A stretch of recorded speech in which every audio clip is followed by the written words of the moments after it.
நமக்கு இரட்டிப்பு மகிழ்ச்சி, இரட்டிப்பு நகைச்சுவை. இப்பதான் ஒரு நகைச்சுவையை வெறுப்ப நகைச்சுவையா பார்த்தோம். அடுத்தது நகைச்சுவையை நேரடியா பார்க்க போறோம். அதாவது பொதுவா பாத்தீங்கன்னா வீடுகள்ல பல பிரச்சனைகள் இருக்கும். நகைச்சுவையை எதையுமே எடுத்துட்டு போயிட்டா மனசு நிம்மதியா இருக்கும். ஒரு குடும்பம் நல்லா இருக்கணும்னா ஹஸ்பண்ட் ஒய்ஃப் 2 பேர்ல யாராவது ஒருத்தர்கிட்ட அந்த ஹியூமர் சென்ஸ் இருந்தா போதும், வாழ்க்கை ரொம்ப நல்லா இருக்கும். ஒருத்தர்கிட்ட இருக்கணும். 3 விஷயங்க. 1 நகைச்சுவை உணர்வு இருக்கணும், இல்லைன்னா தியானம் பண்ற சிந்தனை இருக்கணும், ஆன்மீக சிந்தனை இருக்கணும், அல்லது சங்கீதம். இந்த 4த்துல எதனா ஒண்ணு ஹஸ்பண்டோ ஒய்ஃபோ யாரோ ஒருத்தர்கிட்ட இருந்ததுன்னா குடும்பம் நிம்மதியா இருக்கும். ஏன்னா இந்த சிந்தனையில் இருக்கிறவங்க எப்பவுமே இயல்பாவே ஒரு மகிழ்ச்சியா தான் இருப்பாங்க. சிறு வயதுல அப்படிதான் வீட்டுல அப்பா சில வேலையை கொடுத்துட்டு போனாரு. எனக்கு ஜமாபந்தி வேலை இருக்கு, அம்மாவுக்கு காய்கறி வாங்கிட்டு வர முடியாது, நீ போய் வாங்கிட்டு வான்னு சொல்லிட்டு அவர் போயிட்டாரு. மதியமா வந்தாரு. அன்னைக்கு ஒர்க்லாம் ஜமாபந்திலாம் முடிச்சுட்டு ஒரு 3 மணிக்கு வரும்போதே, என்ன வாங்கிட்டு வந்தியாடா அப்படின்னு கேட்கிறாரு. இல்லைப்பா, நான் ஃப்ரெண்டு கூட பேசிட்டு இருந்தேன், வெளில லைப்ரரிக்கு போயிட்டு வந்தேன், நான் வாங்கல. பிடிச்சி கண்ணா பண்ணான்னு திட்டுறாரு பயங்கரமா. அறிவுகிட்ட கழுதை அப்படின்றாரு. நான் சொல்றேன் அப்பா அப்படின்னு சொல்லிட்டு கட்டி பிடிச்சிக்கிறேன். அறிவுகிட்ட கழுதை அப்படின்றாரு, அப்பா அப்படின்றேன். அவருக்கு ஒண்ணுமே புரியல. நம்ம பையனை திட்டிகிட்டே இருக்கோம், இவன் என்ன அப்பா அப்பான்றாங்க. அம்மா சொல்றாங்க, ஏங்க அவனை என்ன சொல்றீங்களா, அவனுக்கு அப்பா நீங்கன்னு அவன் சொல்றாங்கன்னு. அவரு சிரிப்பு கோபத்துல டக்குன்னு சிரிக்க ஆரம்பிச்சுட்டாரு. இப்ப யோசிச்சு பாருங்க, அப்பா அப்பான்ற பையனை யாராவது திட்டுவாங்களா? அது நகைச்சுவையா? அதாவது சில விஷயத்துல வாழ்க்கையில எந்த சூழ்நிலையும் நகைச்சுவையா கொண்டு போயிட்டேன்னு வச்சுங்களேன், கோபக்காரங்களோட சிரிக்க வச்சிடலாம். அதையும் சொன்னேன், அப்பா நீ சொன்ன வேலையெல்லாம் முடிச்சுட்டேன், இருந்தாலும் அடிக்கடி நீங்க கோவப்படுறத பாக்குறேன். சரி, நான் வேலை செய்யலன்னு சொன்னா எவ்வளவுதான் கோவப்படுறீங்கன்னு பார்த்தேன், நான் எக்ஸ்பெக்ட் பண்ண அளவுக்கு இல்லை, ஓரளவுக்கு கம்மியா தான் கோவப்பட்டீங்க அப்படின்ட்டு இருக்கும்.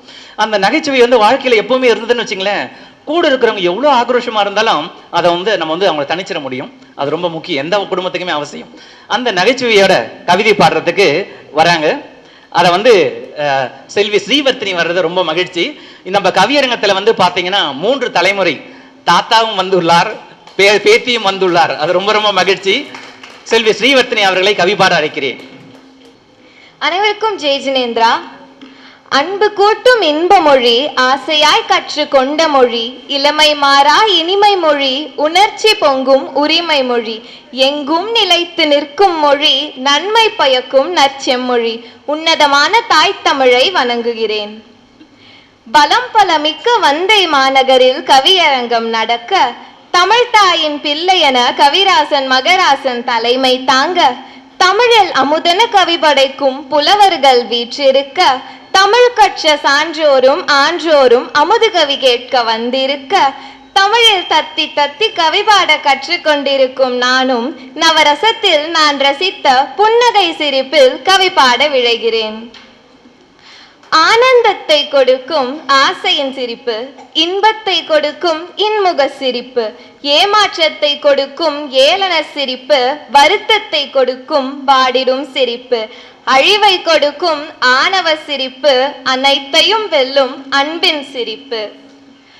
கரையிடம் பேசும் அலைகளின் மொழி சிரிப்பு, கடலிடம் பேசும் மழையின் மொழி சிரிப்பு, மழையிடம் பேசும் மலரின் மொழி சிரிப்பு, காற்றிடம் பேசும் விசும்பின் மொழி சிரிப்பு, விசும்பிடம் பேசும் பாரின் மொழி சிரிப்பு, பாரிடம் பேசும் உயிரின் மொழி சிரிப்பு.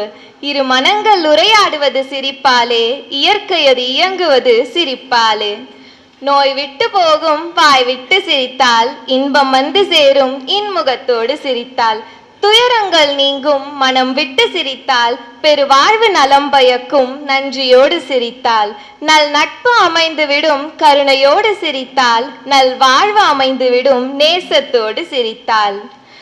ஆசையின் சிரிப்பாலே மலர்ந்தது காதல், அவளின் சிரிப்பில் அவன் கேட்கும் பாடல், இளங்கண்ணி குறிஞ்சிரிப்பால் அவன் மனது சுழலாட, கண்ணி அவள் கனி சிரிப்பால் அவன் மனதில் காதலாட, இரு மனங்கள் இணைந்திடவே இணையில்லா சிரிப்பாலே.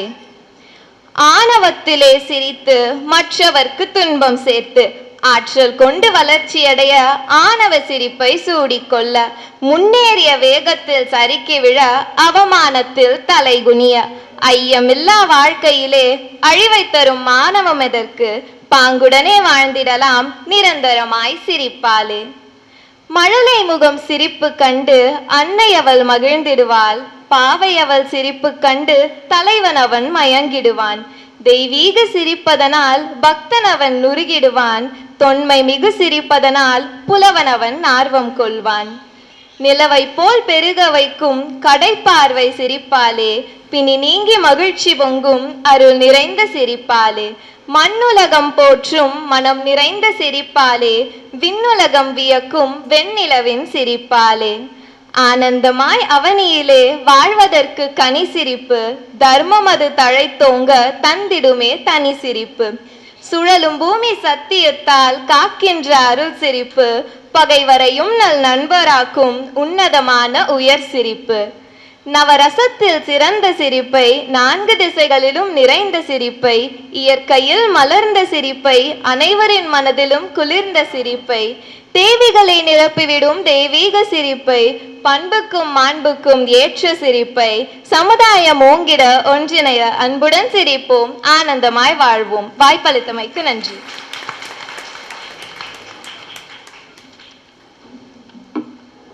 பொதுவா இளநரை அழகு என்பர், அது உண்மையோ இல்லையோ, ஆனால் இளநகை அழகு. அடுத்த தலைமுறையின் இந்த இளநகை பற்றிய கவிதை மிகச் சிறப்பு. அதாவது இந்த கவியரங்க மேடைகள் எல்லாம் பொதுவாக பார்த்தீங்கன்னா மகிழ்ச்சிக்கு எல்லாருமே ரொம்ப ரசிப்போம். இந்த சோகத்துக்கு பார்த்தீங்கன்னா எல்லாம் கொஞ்சம் சிந்திப்போம், இது எப்படி எடுத்துக்கிறதுன்னு. ராஜாமணி ஐயா எந்த தலைப்பு கொடுத்தாலும் பரவாயில்ல நான் வந்துடுறேன் அப்படின்னு சொல்லிட்டு இறுதியாக வந்து இந்த கருணை அவலத்துக்கு வந்து ஒத்துக்கிட்டாரு. அது உண்மையிலே அது பாராட்டணும். அதாவது பார்த்தீங்கன்னா இதுவரையிலும் நம்ம வந்து நகைச்சுவையும் ஆனந்தத்தையும் வீரத்தையும் ரசித்து ரசித்து கேட்டுட்டோம். அளவுக்கு மீறினால் அமிர்தமும் நஞ்சு, ரொம்ப திகட்டிட்டோம் இல்லையா? அதனால கொஞ்சம் சோகத்தையும் கருணையும் கலந்து பார்ப்போமா? மணிமணியான கருத்துக்களை, மணிமணியான கவிதைகளை மணிமணியான ஓசையிலே தர யார் வந்துள்ளார்? மணியார் வந்துள்ளார். ராஜா மணியார் வந்துள்ளார். கவிமணி ராஜா மணியார் வந்துள்ளார். நேரம் எடுக்காது மணியாய் முடித்திட வாருங்கள் அல்ல ஐயா கவி தாருங்கள். நன்றி.